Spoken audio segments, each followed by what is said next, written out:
Hey YouTube, thanks for joining us back here at the FFP for another waiver wire video. This time it's week 14 and it's fantasy playoffs, guys. It's go big or go home. It's time to make the right choices and win a championship or unfortunately come up short. So, of course, as always, we've done tons and tons of research to pour into this and we want to get right into it. But I got to bother you for about 30 seconds to, of course, remind you as always to check out our Facebook, our Instagram, and our community tab here on YouTube to go check out our other posts that we're making every day. Things like such as today, Mike McCarthy was fired by the Green Bay Packers, just random little updates like that that don't quite make it into the videos. And then the other thing is that we've been mentioning a few times is our fantasy playoff contest. That is coming up as well. We're going to make a video revealing the details. I don't want to spend too much time talking about that right now, but anyone who did the contest last year, it's the same contest. Essentially, you're going to be picking a fantasy lineup to run through all of the playoffs.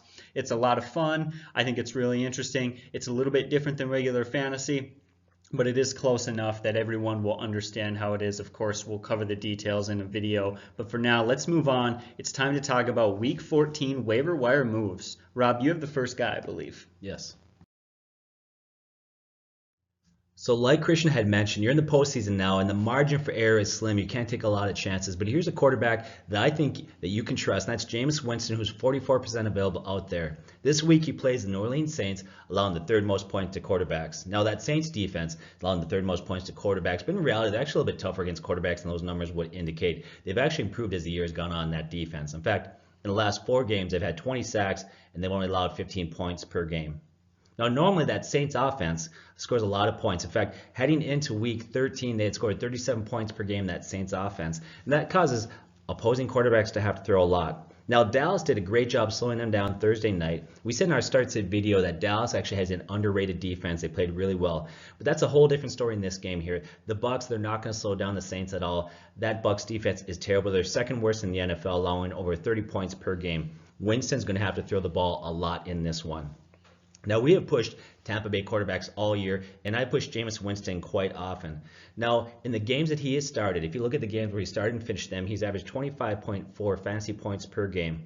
Last 2 games, he's cut down his turnovers and interceptions. He's had 4 touchdown passes, he had 0 picks. I think this is a great matchup. I think he's a solid game versus New Orleans. They have to throw the ball quite a bit there. I love Jameis Winston. I think he's a guy that you can trust in the first round of the playoffs. That's the first guy that you should consider. All right, another option this week, maybe not quite as good as Jameis Winston, but very, very good, is Mitchel Trubisky. Now, he's 30% available, and you got to love his matchup. They play the Rams. The Rams give the 9th most points to quarterbacks, and, of course, that's a great matchup. Rams score lots of points. One of the few teams that I think is going to be able to score very confidently on the Bears, and that's going to force him to score lots of points. Of course, he had a 4-week stretch where he was averaging 33.28 fantasy points per game. That was absolutely awesome. There's no arguing against that. The one thing, there are the 2 things that do, I think, concern some people, and because it's fantasy playoffs, I'll cover this because it's such an important time, is one is the 3-game stretch where he wasn't quite as hot as the previous 4 games. But when you look at it in those 3-game stretch, he played a game where he had huge fantasy points against Detroit, and his other 2 games, they absolutely dominated the Bills, and he just didn't need to throw the ball. And then the Vikings was very similar. A low-scoring affair where they really seemed to control the game, and so again, he didn't really need to throw it. And then, of course, the other thing being his health and whether or not he's ready to play. Yes, he is ready to play. We talked about this today when we watched the game against the Giants. It was very clear to us that they didn't start Trubisky because they felt confident that they could win without him. They felt confident in their team. Of course, they didn't end up winning, but man, they played better. They played very, very well. But one thing was that Trubisky was out there throwing the ball, warm-ups, and I think reports came in that he was very well. In fact, one of the terms I heard thrown around is he throwing the ball fantastically. I don't know if that's a great word for warm-up throws, but anyways, I'm going to say that I'm fairly, very confident in his health. I don't think that's going to be an issue, and with a great matchup, he should be a very solid start. So another guy out there that I think you can trust is Baker Mayfield. He's 41% available. He's playing Carolina, allowing the 6th most points to quarterbacks. Now, he'd been trending up for 5 consecutive weeks. During those 5 weeks, he threw 13 touchdown passes to only 2 interceptions, but today versus the Texans, he throws 3 interceptions. So he throws 3 picks against the Texans. Now, he did end up throwing for 397 yards as they fell behind early. So he had 5 weeks that he was trending well. The rookie looked great, and then he has a bad game today. What's going on there? Well, I contribute most of his struggles to the fact that Texans defense is greatly improved and playing very well right now. They had allowed 27 points per game the first 4 games, but since then, that Texans defense is only allowing 15.87 points per game. You look at they're 4th in the NFL in sacks right now. You look at Watt, Merciless, Clowney. They're healthy. They're putting a lot of pressure on quarterbacks, and they're making a lot of quarterbacks look bad. I don't think it's Baker Mayfield the only one to struggle against them. I think this week he rebounds against the Panthers once again. They're allowing these 6 most points to quarterbacks. I think that he's a safe play. I think he's got a decent floor and a decent ceiling in this one. I think you can trust Baker Mayfield, who is 41% available.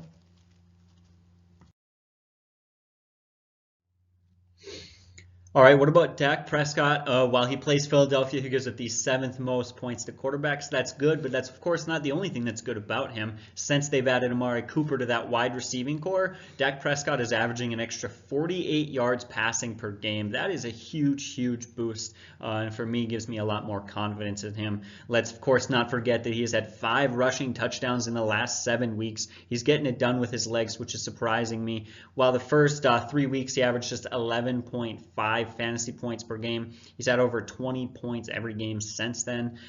He's been hot. He's played very well. Of course, that was a very low-scoring game against the Saints, but I think the Saints defense was very good, and with how they held the Saints, I think they were happy to have that be a low-scoring affair. I didn't think they really wanted to push the score, and so, of course, I like Dak Prescott at 44% available. He really looks like Dak Prescott from his rookie year when the Cowboys went 13-3, and so, yeah, he's a good option. So another guy that we have to talk about out there is Lamar Jackson, quarterback of the Ravens, who is 54% available. So this week coming up, he plays as Kansas City. Kansas City gives up the 4th most points to quarterbacks. Now, he continues to struggle throwing the ball. That's obviously a deficiency in his game at this point. Maybe that'll get better the more times he's behind center there. But each game, his legs save him.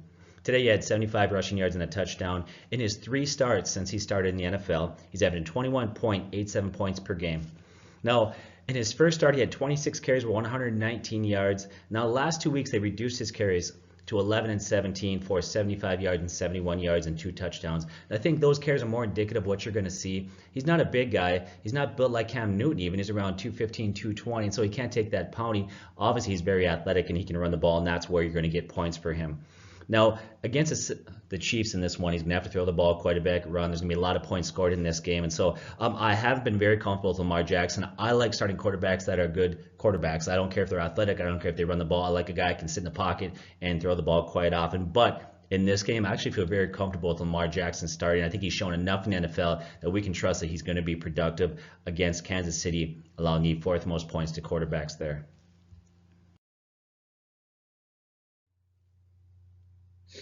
All right, now we come to our section of kind of just some other quarterbacks that you can consider but carry some risk. We're certainly not as confident in these guys as we are the other guys, but we want to be thorough and mention some more names for you guys. So the first one is Matthew Stafford. He is 33% available, and we just want to start off right at the bat saying avoid this guy. Not only does he play the Cardinals, who give up the 5th fewest fantasy points to quarterbacks, who we just saw, I mean, they showed how good they are. They really, really made Aaron Rodgers struggle just earlier today. And then on top of that, the loss of Golden Tate and Marvin Jones has been another factor that's really hurt him. In fact, in the last 3 games, he's had just 2 touchdowns to 3 interceptions. And so you can really see that lack of weapons around him seriously catching up to him. I'd avoid Matthew Stafford.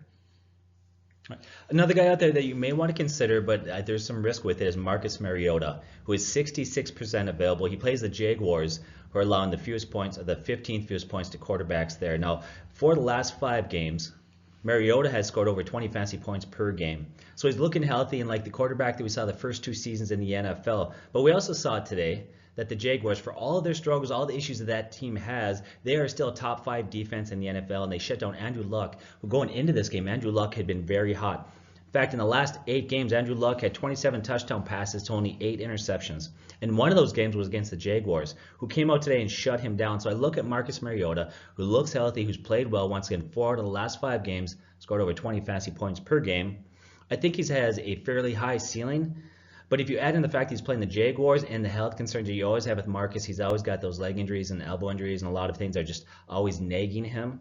I think he has a dangerously low floor in this one, so he's boom or bust. If you have to play him, you can go for it, but there is a lot of risk in him playing the Jaguars. Yeah, absolutely. What about another huge boomer bust this week? Has got to be Case Keenum. Case Keenum is 80% available, and he plays the San Francisco 49ers. On the boom side, he has had some big games, and the Broncos are really known for playing to the strength of their matchup. If the team struggles against stopping the pass, they're going to throw the ball a lot, and the team struggles with stopping the run, they're going to run the ball a lot. And so they'll play to that, which works well because San Francisco gives up the 8th most points to quarterbacks. Of course, he came out week 1, he threw through picks, but then since then he's only thrown 7 interceptions in the last 11 weeks. So he has certainly, last 11 games, he has certainly improved quite a bit. The Broncos do play it fairly conservatively, and over the last 3-game winning streak that they've had, he's only averaged 11.5 points per game. So again, not huge on Case Keenum, but he is a guy that could explode. He's a guy who could disappear, so he's very all over the place. That is a boom or bust pick if I've ever seen one. So another guy that you might be tempted to grab out there, who's 82% available, is Derek Carr. But I do think that he carries some risk. He's playing Pittsburgh, allowing the 14th most points to quarterbacks. Now, that Pittsburgh defense is another defense that's kind of turned a corner. If you go back to last season, into the first 4 games this season, they've been allowing about 30 points per game. But in the last 7 games heading into this weekend, they're only allowing 19 points per game. They lead the NFL in sacks. Now today, Derek Carr versus Kansas City turned in a very nice game, playing from behind and having to throw a lot in that game. He had 285 passing yards and 3 touchdown passes. In fact, I thought that was going to be a blowout, and they made an interesting game there at the end there, so I give him all the credit for that. When you consider lack of weapons he has there, like, think about his best wide receiver is Aitman, I think his name is, and a couple other guys there. There's been a lot of injuries. The team's rebuilding. There's been drama in Raiders camp. When you consider all of that, he actually hasn't been that bad of a quarterback this year. Has 16 touchdown passes to 8 interceptions. His quarterback rating is climbing. It's getting closer to his career best. In fact, he's had a quarterback rating of over 103 of the last 6 games. So there's a lot of positive, but there's a lot of negative. Once again, doesn't have a lot of weapons there. He's been inconsistent. That offense has been great at times and been horrible other games. And so he's what a guy that I would call boomer bust. But for me personally, playing Pittsburgh, I don't trust him, and so I would probably avoid playing at Derek Carr, even though he's widely available. All right, and then finally the last guy, at least that I want to mention, is Ryan Tannehill. Ryan Tannehill is 94% available. He plays the Patriots, who give up the 10th most points to quarterbacks, and you actually can't deny how well he's played. In the first 3 weeks, he looked good. He had 7 touchdowns to only 2 interceptions, and then, of course, he got hurt. He came back his first game, he had 2 touchdowns to no interceptions, and then last game in a tough matchup against the Bills defense that is A, underrated, and B, pretty solid. He only threw for 137 yards, but he also somehow threw for 3 touchdowns, which is kind of weird. And so he's a lot like a lot of these other guys. Ryan Tannehill is very talented, but he's such a high risk, high reward because he's very based on matchup, and his weapons are not great at all. And so finally, Ryan Tannehill for you. Okay. Right, let's get some running backs that you should consider if you're in need. So the first running back I want you to consider is Jeff Wilson, running back of San Francisco. He's 99% available, so he is out there, I guarantee it. Now, he's a smaller back, about 190, 195, a lot like Breda and Jerick McKinnon, who were brought in, and they're brought in specifically for Shanahan's offense. Now, if you look at Jeff Wilson, he's built very similar to those 2 running backs. His skill set makes him a very good fit for Shanahan's offense there. Last week, he has 7 carries, 33 yards. 4.7 yards per carry. So how do we interpret that? Looked like maybe a statistical anomaly. He got some carries. Well, today he follows that up with 15 carries for 61 yards at 4.1 yards per carry. But here's the thing that I love about it. He added 8 catches for 73 yards. Now, Breda in this game was ineffective. Why? We don't know. Was it simply that he was ineffective? Did he have some injury issues? At this point, I haven't seen a whole lot out there to know exactly what's going on. He has struggled all year to stay healthy. We look at how well Jeff Wilson performed. He's a guy that you definitely need to take a look at, especially if you're a Breda owner, I should say. You need to handcuff the 2. Once again, Jeff Wilson, running back of San Francisco, 99% available out there. He's a guy that you need to consider. All right, another guy that you need to consider is Rashaad Penny. Now, he is 70% available. While he does play the Minnesota Vikings, who give the sixth fewest points to running backs, he has really improved lately. Coaches said they want to use him more, and heck, they did. When they finally did, he was effective. So he's got 7 carries for 65 yards and a touchdown. 2 weeks ago, he had 8 carries for 46 yards, and 3 weeks ago, he had 12 carries for 108 yards and a touchdown. In fact, he has looked very good. Since Week 10, his yards per carry has been 6.15. He's looked like the first round pick that many people expected him to be. However, you have to remember that Chris Carson's there, and Chris Carson has also been effective. Rashaad Penny is worth a pickup because he has so much dynasty value, and he does have some value right now. It's just a little bit more limited now. Of course, we're far more excited about him in dynasty leagues. So the next guy I want you to consider is Jalen Richard. Someone say Richard, whatever, Jalen Richard. The running back for the Raiders is 61% available. This week he plays the Raiders, who allow the 5th fewest points to running backs. Now the shifty quick back has impressed all year in passing situations. He has high value in PPR leagues. On the year he's got 56 catches, almost 500 receiving yards. In fact, he's been very effective in the passing game, but recently he's actually had more carries and looked more effective in the running game. 2 of the last 3 games he's really made an impact in the running game. Today he had 6 carries for 95 yards, and 2 weeks ago he had 11 carries for 61 yards. Now, you look at Pittsburgh game, I would imagine that game they're going to fall behind, have to throw the ball a lot, which means he's going to be on the field. He's going to see a lot of targets out of the backfield. And then as we look forward, you look at the Raiders, he's young, and I think he has a future in Gruden's rebuild, as they're obviously rebuilding that team and looking to the future clearly. And so I think the fact that he's young and he's going to be involved in that future next year, I think that he's a guy that his usage will stay strong and maybe even increase as they get closer to the end of the season and they're evaluating who they have as far as talent goes there. So he's a guy that I say moving forward in every PPR league you should be starting. Once again, Jalen Richards, 61% available. Great PPR play out there.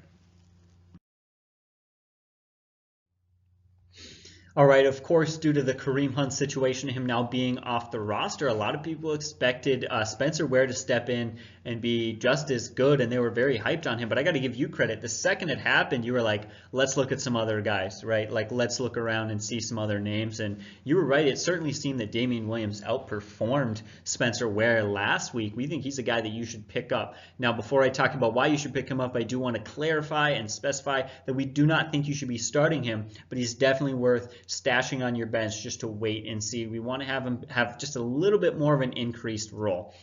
So Spencer Ware went out. He was very just averaging 14 carries for 47 yards. That's 3.4 yards per carry, and he only had 1 catch. Whereas Damian Williams went out there. He had 5 carries for 38 yards and 2 touchdowns. He didn't have any catches, but in 2016, we played for the Dolphins. He had 23 catches for 249 yards and 3 TDs, so he's shown a capability to do that. It's just going to take one more week for us to see Ware struggle and him have an increased role. But if that does happen, Williams certainly, well, you'll be certainly glad you put Williams on your bench. That's for sure. So another guy out that you should consider, especially in PPR leagues, is Chris Thompson, who is 53% available. Now this week, Chris plays the Giants, allowing the 12th most points to running backs. Now this year, he started very much like he looked last year before he got injured. He started the season very effectively. Now last year, he was actually on pace to be in top 10 for PPR scoring for running backs before he got injured. This season, the first 2 games in PPR leagues, he scored games of 24.8 points and 23.3 points. He looked great. In those games, he had 21 targets for 19 catches. Also, game 4 this year, he had 6 catches for 45 yards. And I think those targets and catches are going to remain high for a few reasons. One, you got Richardson's on the IR. Crowder's missing time. The offensive line is banged up. And the offensive line being banged up, I think, bodes very well for him. And I'll tell you why I think that's the case. Usually when offensive line are banged up and you have second, third stringers filling in, you got a kind of a patchwork offensive line there. They'll struggle with pass protection, things like that. So what happens, offensive coordinators will try to offset that by throwing shorter throws, screen plays, to take advantage of aggressive defenses there. Often those shorter throws, screen plays will go to backs or players like Chris Thompson come out of the backfield there. So I like him. I think in PPR leagues moving forward, I think he's going to be great. He's going to play Monday night. Once again, it's Sunday night here. So keep an eye how he does tomorrow night. Make sure he looks good, gets the rust off. But I do like Chris Thompson moving forward week 14, 15, and 16. I think he's a great PPR play. All right, Now we have Josh Adams. Of course, we've talked about Josh Adams before, but we'll talk about him again. He is 25% available, and actually things aren't looking very good this week. He's not a guy that we think you should start, but this isn't a start sit video. This is a waiver wire video, and he's worth a stash on your bench. Here's why we think you want him on your roster, but shouldn't start him this week. For one, a tough matchup against Dallas, who gives up the 7th fewest points against running backs, is already a red flag. On top of that, Coach Deuce Staley came out and said that it's still a running back by committee system and they're going to play the hot hand. Of course, that could just be coach speak. However, that isn't the most confident thing to say in your running back, or right, the main guy. And so that is one thing to note. As well as Darren Sproles is back. Sproles isn't going to steal a lot of carries, but he'll steal some snaps. He'll steal some targets. He'll get on the field just enough to maybe shake up that backfield, take a small portion away. Really, when it comes down to it, we need to watch this Cowboys game. We just need to wait and see. We're not confident in him. We need to find out, is he going to still kind of be the guy who gets lots of carries? How much is Sproles going to come in? Did they really mean it when they said it's a running back by committee system? A lot of things that, we could probably try to project and guess on, but that would just be stupid. It's best to just wait a week.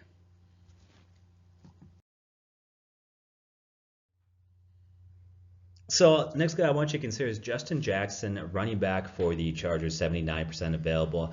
This guy killed me tonight because I needed Austin Eckler to get me 2 more points and I lost a game there. So last week he comes out, he has 7 carries for 57 yards, looks good. Okay. In tonight's game, he was a much more effective, a much better back than Austin Eckler by far. He had a great game. He had a touchdown. He looked effective carrying the ball there. Now, if you look at Austin Eckler, he's had 2 games this year where he's had an opportunity to start this Sunday and going back to London. In both games where he's been the starting back, he's really struggled. And I think the reason why is Austin Eckler is a great back in passing situation. I think he's got a very defined role there. He's very successful when he can be the number 2 guy coming out of their passing situations, third down back, change of pace, things like that. But in the 2 games where he's the lead back, he's really struggled. I think until Gordon comes back, I see Jackson's role expanding, and I see Austin Eckler going back to kind of the role that he has when Melvin Gordon is in there. And I think the guy that's going to benefit the most from this is Justin Jackson. I'm looking forward to hearing what the coaches say about their roles going into next week there. Then I'll get to one that's really heartbreaking for me because I own James Conner in 3 leagues.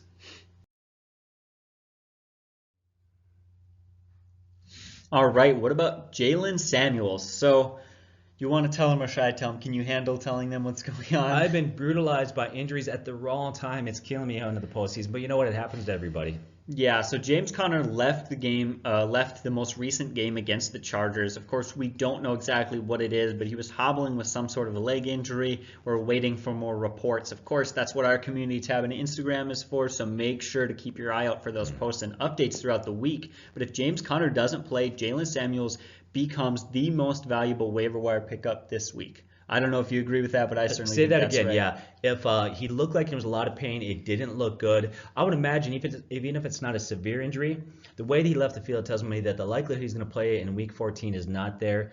I want to reiterate, I agree with you. If James Conner misses any time, Jaylen Samuels should be by far the number 1 waiver wire claim this week. Yeah, and you know what, Jaylen Samuels, he's got great hands, and of course that offense seems to produce good running backs and use running backs who catch well out of the backfield. So just one more reason, we'll keep an eye out and update you guys on that. But unfortunately, that's all we know for now. However, I think you're right. Sadly, it looks like Conner will probably be out a week. Yeah, Jaylen Samuels has got great hands. In fact, he's listed as a running back / tight end. They talked about using him as a tight end. He's got 2 receiving touchdowns on the year. He had 1 tonight. So I think he's a great fit for that offense there.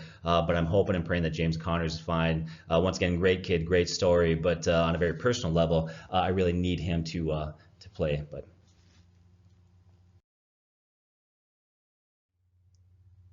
so if you're really desperate out there, if you maybe had Hunt or Melvin Gordon, or if you have James Conner and you're desperate, a guy that you consider Isaiah Crowell is 27% available. This week he plays the Bills, allowing the 8th most points to running backs. Today he had 21 carries for 98 yards. Earlier this season, he's had some good games. He had 1 game, he had 219 rushing yards, another game with 102 rushing yards. But he's also had a number of games where he has just disappeared and disappointed quite a bit. Now, I contribute a lot of that inconsistency to the fact that had Sam Darnold as quarterback there. Rookie quarterback has struggled quite a bit there. So here's a guy that's going to be boomer bust. He has been all season. He'll be that again. but he can be used if you're one of the unfortunate owners who's very desperate out there. He is, generally speaking, their lead back. If they don't fall too far behind, he can get you probably 10 to 15 carries. Maybe you're lucky to bust one for a touchdown. So he is somewhat available out there, Isaiah Crowell. All right, now we have Gus Edwards. Of course, we've talked about him many weeks, but this week this is a tale of good news, bad news. He is 28% available, so he still should be an option to most of you. Today he didn't play great. 21 carries for 82 yards at 3.9 yards per carry. That is sort of the Baltimore way, all right? Just pure volume at that running back position. 3 weeks in a row, he's had a lot of touches, a lot of carries. In fact, he's averaging over 20 carries per game over that stretch and totaling 315 yards. Now, like I said, there's good news and bad news. The bad news is that Kenneth Dixon was removed from the IR, and he actually played. He had 8 carries for 37 yards on 4.6 yards per carry, so his yards per carry was actually a little bit better. The good news is that Alex Collins was then placed on the IR, and on top of that, Gus Edwards still had over twice the amount of carries. Kenneth Dixon coming in does devalue him, but only so much. We'll see over time how that plays itself out. It was just 1 week, so it's not time to hit the panic button, but there is definitely something to watch there. So you got Theo Riddick out there, who's 44% available, plays Arizona, given the third least points to running backs there. He maintains PPR value. I say for a guy like him who's got 51 catches on the year, once again, a great PPR running back. If you're in a deeper league, when I say deeper league, we're looking at maybe 14, 16 teams, and you can play a flex position. That's the kind of role that he can fill in for you out there. Once again, Theo Riddick, 44% available, 51 catches on the year, being actively involved in that passing game, especially with Golden Tate gone and Marvin Jones out for the year. I think his targets and catches are going to remain consistent the rest of this season. All right, now we have Derrick Henry, and want to clarify before we get into this that he is a standard league pickup. That is really the context that I say this in. He is 46% available. He is a touchdown-dependent guy. He's had 5 touchdowns in the last 6 games. If you're in a large standard league, maybe it's 16-team standard league, then yeah, he might be a guy for you to put in if you're desperate. We're not extremely confident in him because he hasn't had amazing production other than the touchdowns. But again, just an option to put it out there is Derrick Henry. So I want to take a look at running back Hines of the Colts. They're 74% available this week. He plays the Texans, allowing the 10th fewest points to running backs. Today he had 9 catches for 50 yards. That's the second time this year he's had 9 catches. He's got 49 catches on the year. He's another back whose value is tied specifically to PPR scoring leagues. But in leagues like that, he's very valuable. We see that Andrew Luck loves to use this guy, and he's got a lot of talent out there. I think we'll see an increased role for him. All right, now here we come to the wide receivers.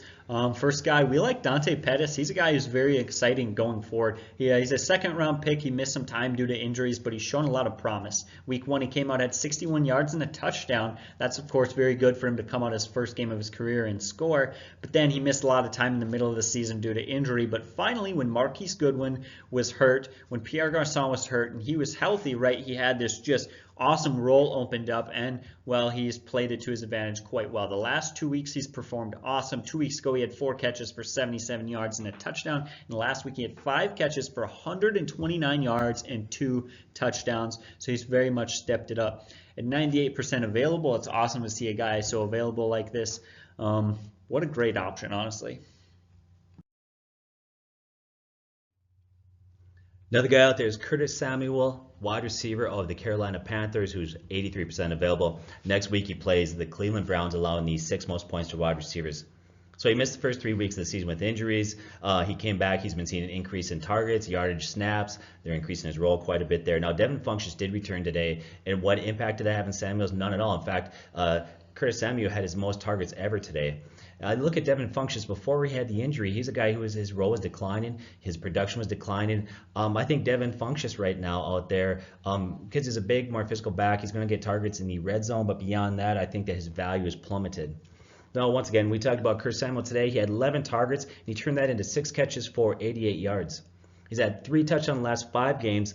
the second-year wideout has upside, so he's a guy that's definitely a stash there. The one concern I do have is like wide receivers in Cam Newton-led offenses typically don't have big games, but he's a guy definitely that's young, has some talent, and you need to consider putting him on your bench. All right, now we have wide receiver Curtis Samuel. He is 52% available, and there's a few reasons to like him. Of course, this isn't extremely new news, but now that Demaryius Thomas is gone, he moves up to that number 2 wide receiving slot, which is nice. The way Emmanuel Sanders has played, he gets a lot of attention, and that leaves Sutton fairly open. He's taking advantage of that last week, or in his last game, he had 4 catches for 85 yards and a touchdown. And then, of course, as we talked about earlier, the matchup's pretty good. It goes against San Francisco, who allows the 15th most points to wideouts. That's not a great matchup, but that certainly is a good matchup, just like Courtland Sutton. I feel like that's the perfect way to describe him this week, is that he's not a great start, but he is a good start. So I want to talk about the Tampa Bay wide receivers, Adam Humphries, who is 52% available, and Chris Godwin, who is 55% available there. This week coming up, they play the New Orleans Saints, allowing the most points to wide receivers. And I think in that game, obviously we talked about it earlier in the video, but Tampa Bay's defense is brutal. The New Orleans Saints are going to score a lot of points. Tampa Bay is going to have to throw the ball quite a bit. This is a great play for these wide receivers. Now look at Deshaun Jackson. I want to talk about Deshaun Jackson for a second here. Looks like he's going to miss some time. He was at practice Wednesday and Thursday, but he had a brace on his thumb, because he had an injury to his thumb there, he was wearing that brace. He was unable to catch any passes, so he missed this week, and I would imagine he's going to probably miss at least another game or two. Now, if you look at Humphries, Deshaun Jackson, Godwin, they're all very talented, and they're in a potentially potent offense. The problem is they spread those targets out because there's so much talent there. You forget there's also Mike Evans, who obviously are the number 1 guy, so that's 4 wide receivers. That's a lot of mouths to feed. But now that Jackson's out, those targets are going to be more consistent. They're going to add value to Humphries and to Godwin. Humphries has 5 touchdowns the last 5 games. Since week 7, he's averaged over 7 targets per game. In the last 8 games, he's averaged 63 yards per game. Now Godwin today had 5 catches, 101 yards and a touchdown. That's twice in the last 4 games he's been over 100 yards receiving. So I like both of those guys as wide receiver 3 going into this matchup there.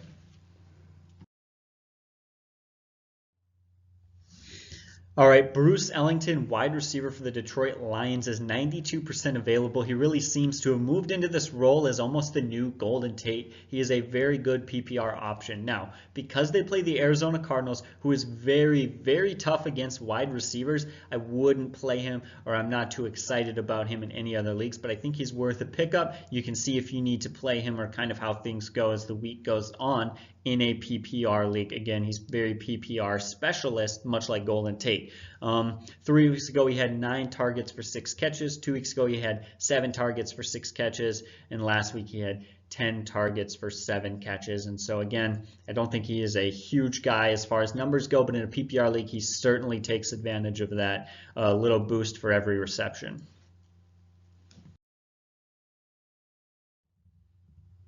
Talk about Zay Jones, wide receiver of the Bills there. 2nd round pick in 2017, was very highly touted coming into last year, but he had some struggles. And some of those struggles might be personal, might be the fact he was a rookie, but I also wonder if some of his struggles were the fact that not great quarterback play there, and the Bills' offense is not good. It's very anemic.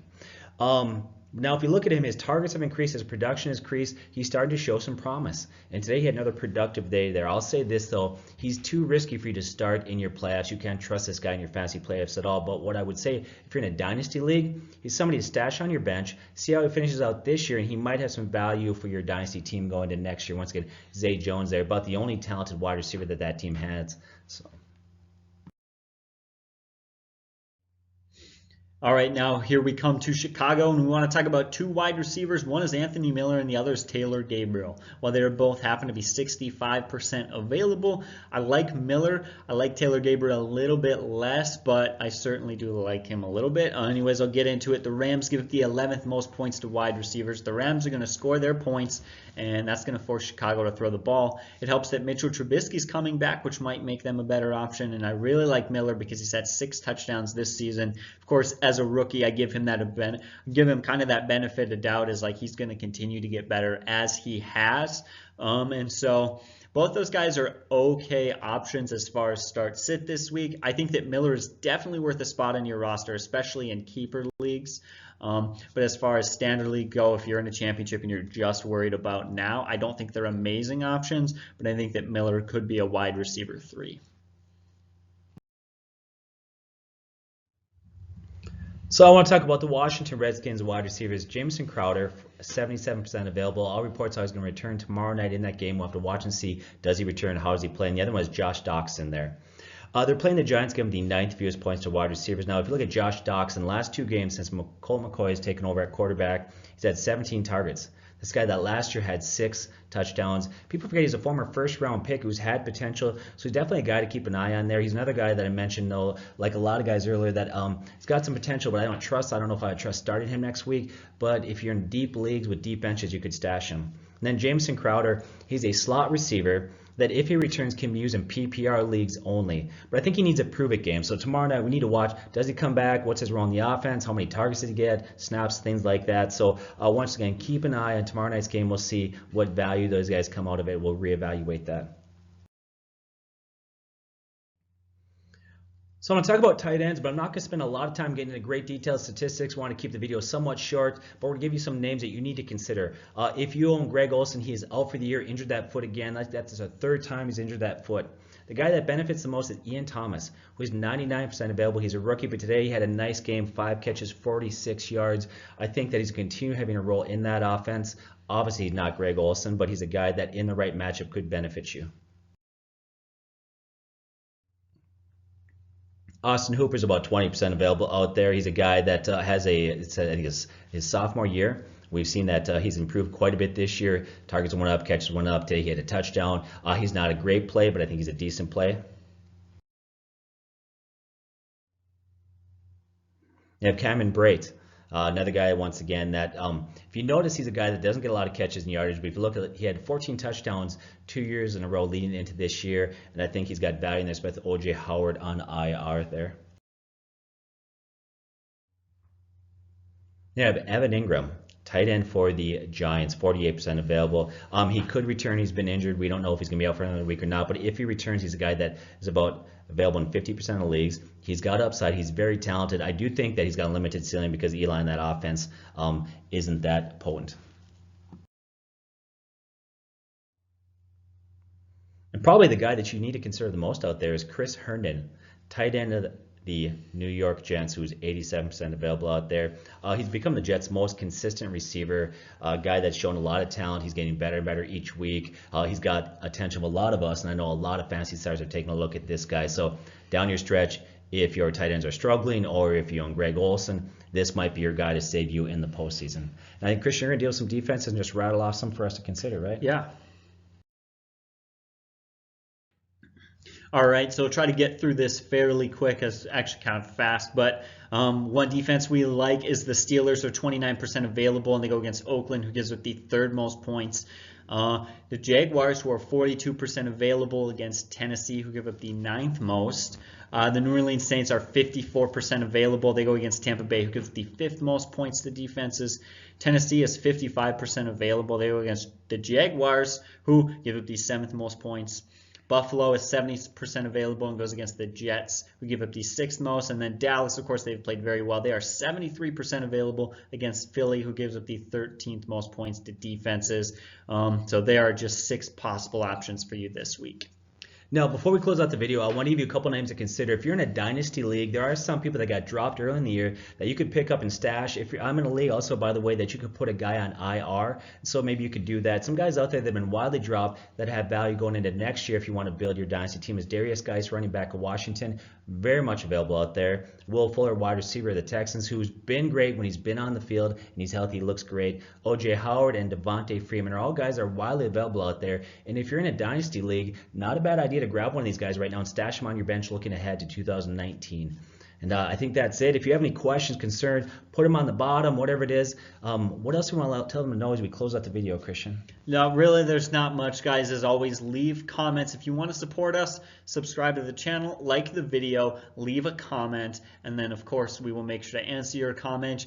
And make sure to stick around, and you definitely want to subscribe because we're going to be running this contest. It's going to be awesome, super fun, and really easy for you guys and free to get into. Guys, thank you so much for watching. You have a great day, and God bless.